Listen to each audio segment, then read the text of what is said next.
Today we're going to talk about corporate logos and their occultic meaning. Every day we pass by hundreds of symbols, but could it be that there's a hidden power behind these symbols? Could it be that there's something more here than meets the eye? Everywhere I looked into history, I continually came across one group. They were known as the Freemasons. They seemed to be affecting everything all around the world. No matter where I looked, their symbols were popping up on everything. Even my father was a Freemason, worshipful master of a German lodge, and he chased flying saucers for the government, built nuclear missiles, and was on submarines with Jimmy Carter. Seems that if you're a Mason, you get a few more privileges. So to get to the history of America, we need to understand what these guys are about. They seem to have a lot to do with it.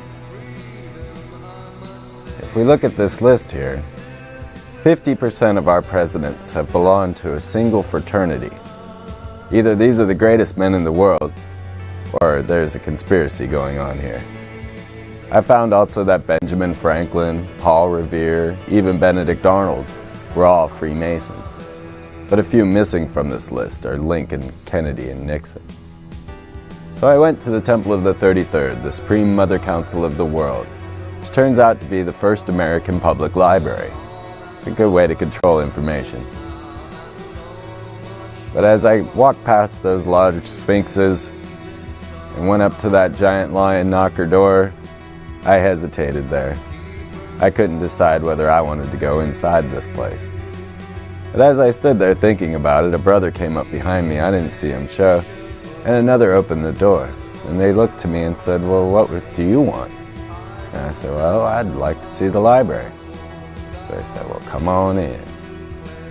So we walked down the hypostyle hall with these large black columns, Masonic regalia in the middle. As we strolled down, they told me I wasn't allowed to be alone. We went past the little Egyptian fellows and into the reading room.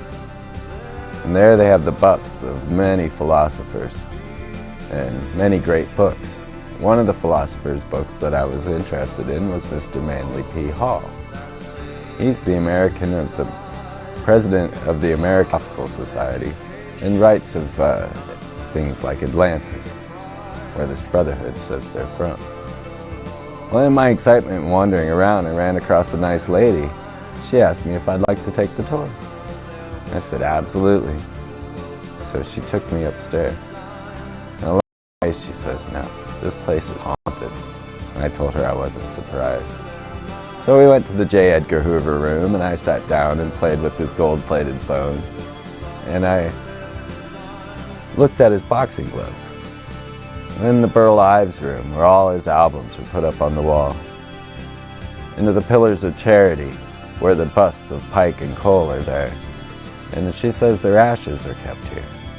And inside that little cubby there are hundreds of names of Freemasons. And she says, now, when you donate your first $1,000,000, you'll get your name up here. There were hundreds of names up there. Not surprising. They do rule the world. She took me to the Hall of Honors just to check out the notable 33rd degree Freemasons. I saw many that I recognized.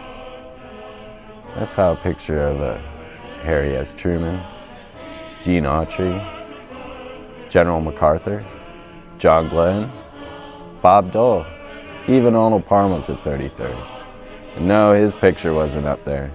But Michael Richards had been to the temple the week before I got there, and they were all making a lot of stink about it. Kept waiting for him to crack a joke, but he didn't. He took this very seriously. Seems that if you have your name on something, or have a city or a street named after you, you're most likely a Freemason.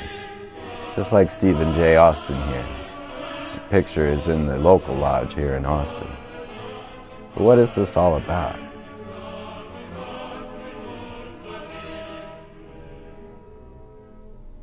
She took me to the temple room, and here I strolled up to the big Belgian black altar to have a little closer look at maybe what these guys are doing. I looked around and went up to the worshipful master's seat, but I didn't sit in it. Not this time. So I still wasn't too sure just what was going on in here. Well, it seems that it's ritual magic. This brotherhood practices a form of magic known as Kabbalism. So, and look at the definition of Kabbalism. Try to get an idea of what's up. Kabbalism is a Jewish mystical tradition teaching godhood to man. It's the foundation of most post-Egyptian Western magical systems. Since the Kabbalah is based on the Hebrew language, the degree of one's knowledge of that language is the degree which one can understand the Kabbalah. The Kabbalah is also known as hidden wisdom. Madame Helena Petrovna Blavatsky, the founder of the Theosophical Society, she defines the Kabbalistic magic as the art of divine magic consists in the ability to perceive the essence of things in the light of nature, and by using the soul powers of the spirit to produce material things from the unseen universe. And in such operations, the above and the below must be brought together. Magic is spiritual wisdom. Arcane knowledge misapplied is sorcery. So she believes that she can manifest into the real world. Now, Aleister Crowley, certainly the most infamous magician out there, known as the Antichrist and the Beast, says simply that magic is the science and art of causing change to occur with conformity of the will.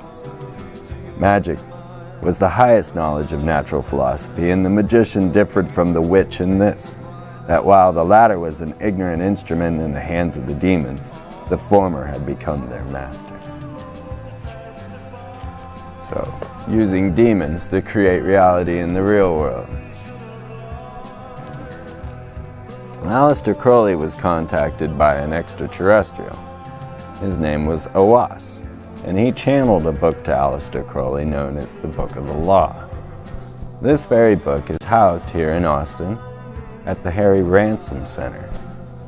I went up there to check it out, but a strange man came along, kind of gave me the eye, and they weren't going to let me film it anyway, so I left.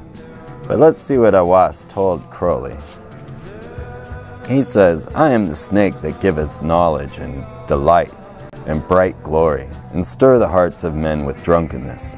To worship me take wine and strange drugs, whereof I will tell my prophet and be drunk thereof.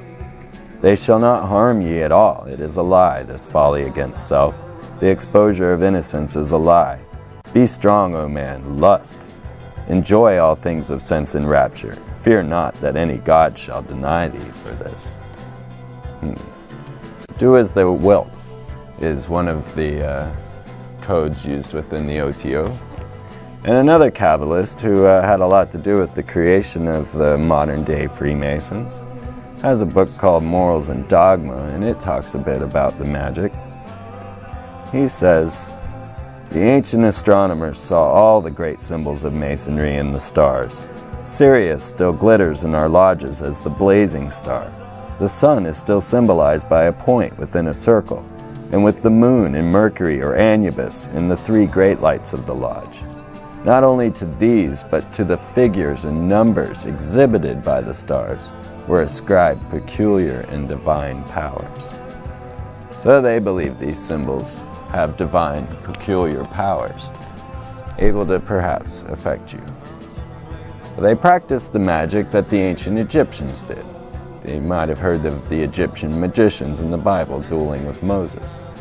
But when you stand before the worshipful master, you stand with your body erect and your feet forming the angle of an oblong square. The Egyptians did it, the Masons do it. So you'll see here an oblong square at the Bank of America, and it actually shows the three different footing positions of the first 3 degrees, or the oblong square that is in Dell, or the winged oblong square of Sprint, or the oblong square of Sam's Club, or a more familiar oblong square of Enron, and perhaps the most infamous oblong square, the swastika. Do you know Hitler was into the occult? Do you know who else is?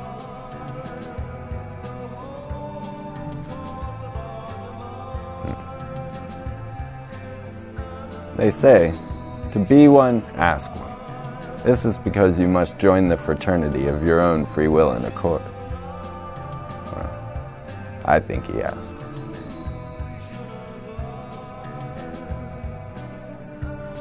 So you're starting to get an idea who's running things around here? Let's get a little deeper into this. Look at the Travis County Courthouse, leveled by the most worshipful Grand Lodge of Texas. And look at the date at which it was leveled. 5930 AL. This is the Anno Lucius calendar. It dates back to ancient Babylon. So it's the year 6005 to your president. So you shouldn't be surprised to see the Masonic compass and square show up on buildings, general contractors, because the Masons were builders after all, and they build in the grand Egyptian style. So when I got to the Philadelphia Lodge, I wasn't at all surprised to come across an Egyptian room. There are many things to talk about in this room, but right now we'll focus on the winged disc. This was the winged son of Ra. It was a symbol to use to denote God, or the gods. And now, it's a symbol for pharmaceuticals.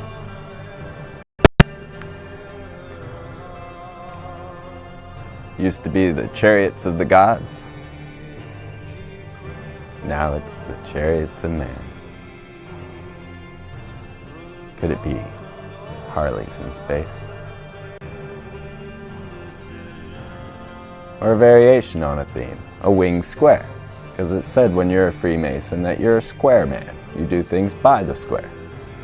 So you'll find the square of GM, the square of Wells Fargo, the square of Home Depot, or the square of American Express, or perhaps the swastika square of Chase Banks. Because the square was important in Egypt.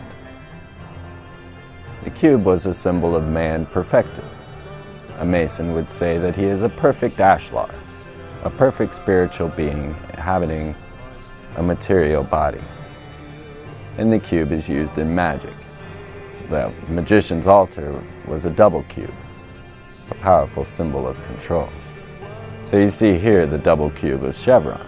Of course, have to see three-dimensionally. Or perhaps the cube of Gateway,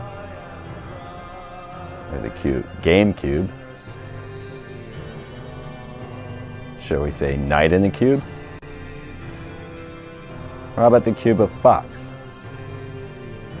Or the cube of Cisco? They make all our food, but could it be that aliens are in charge? Or the pyramid with the eye? Now the eye symbolizes the great architect of the universe to the Freemasons. So they use this symbol on the dollar bill to denote a work in progress. The eye floating above the pyramid is a symbol of this work. It was only when they capped the Great Pyramid that the work is completed. They failed in capping the Great Pyramid with gold. USA Today even read, Muslims stopped the Freemasons from capping the Great Pyramid with gold. Well, they call the apex the stone that the builders refused. But you'll find the pyramid showing up in Austin all around. Or like the triple pyramid of Adidas. Or the eye in the pyramid of American Online. With the Eye of Ra, AOL, Time Warner, Freemasons, Magicians. I think you're starting to see who owns things. But what goes on under that golden capstone? Well, it's not surprising to me that this brotherhood often seeks the light, worshiping the sun. You see here, the sun is, the symbol is a certain point within a circle. Same symbol on target. Or the rising sun of Frito-Lay. Well, it's said in the Bible, let him who have ears to hear, listen. This means there's a coded message. Let's see if you can figure out the coded message in this speech. Oh, as the framers were crafting our Constitution, Benjamin Franklin was often seen in Independence Hall, looking at a painting of the sun low on the horizon. When at long last the Constitution finally was signed, Mr. Franklin said, "I have often wondered whether that sun was rising or setting. Today I have the happiness to know it is a rising sun." Well, 2 centuries later, we know the sun will always rise on America as long as each new generation lights the fire of freedom. Our children are ready. So again, the torch is passed to a new century of young Americans. Young Americans.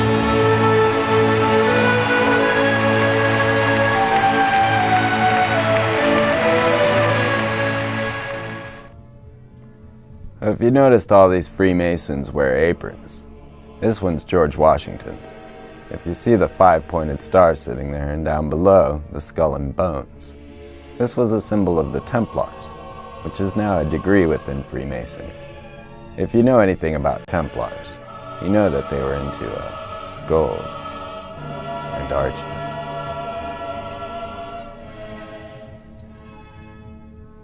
But it became illegal to be a Templar, and on Friday the 13th, 1307, they had to run. They were killing them all off, the Pope and the King.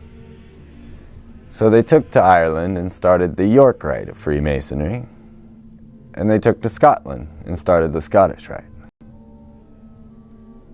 They also took to the seas, still flying their Templar skull and bones, and still after the gold. But yet another Templar symbol is the double cross. Now, I shouldn't have to explain that one, but you also shouldn't be surprised to see it here on Exxon. Because Masonic logos show up through corporate America and the world. They're all over. Take the compass square with the G, for example. Now, if you see here the camel standing between 2 pyramids with the Great Pyramid missing. Well, if you remember, the Kabbalah has to do with Hebrew, and the Hebrew letter G means camel.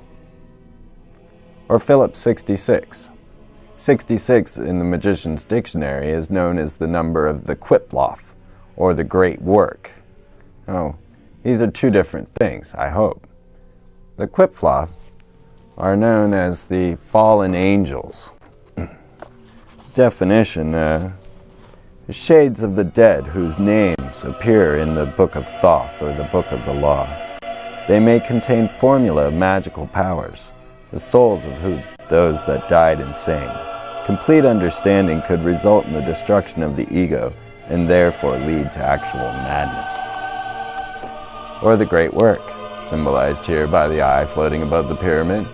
But the Great Work is noted below. It says Novus Ordo Seclorum, the new order of the secular age, or the new order of the age of irreverence, or without God. If you look, the Hebrew letter V equals 6. So if you translate this, 66 will become VV.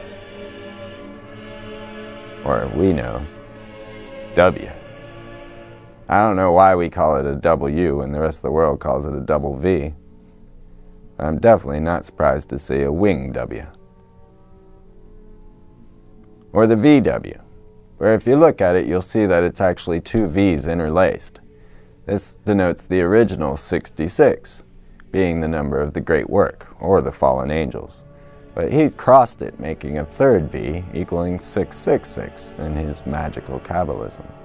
As Hitler knew he was an Antichrist. But does Dodge? Demons. Well, it always goes back to the Freemasons. I like to point out to any ladies who are a member of the Eastern Star that it does say fatal inside that inverted pentagram.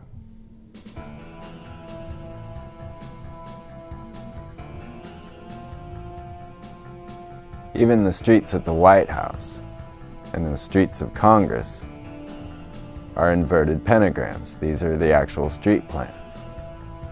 Could it be we're in connection with demons from outer space? But of course the five-pointed star is nothing new in Austin. You see it everywhere. No matter where you turn, no matter where you look, there it is. So what is it with this symbol? It shows up on the tanks of China. Even shows up on the jets of Russia.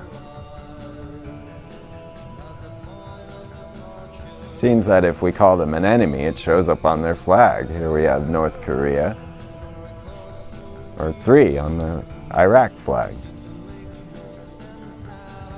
But to the grand-elect, perfect and sublime Mason, this five-pointed star has a definite meaning. It is a symbol of a star cluster known as Sirius, and they call it the blazing star. It's a symbol of Sirius and the sun.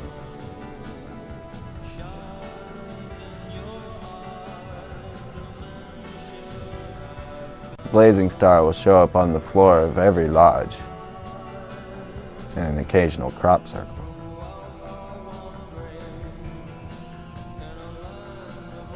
Perhaps the blazing star of Russia, because this is a global conspiracy. So it shouldn't surprise you to see a company named Sirius that has a five-pointed star.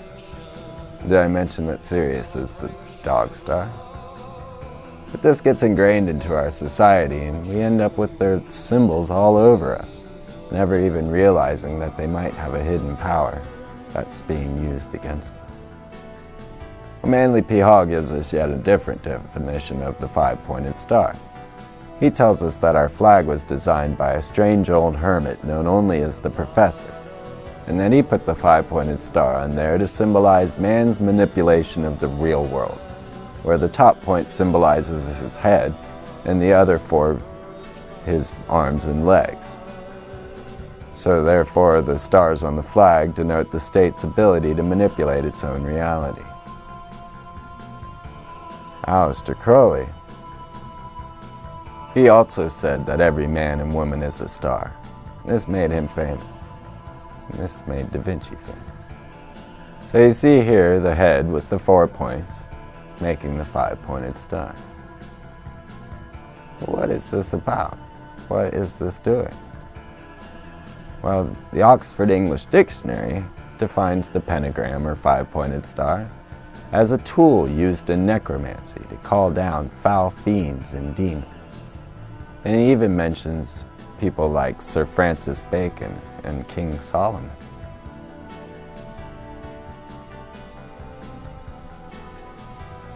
Just who do you think we're calling on here?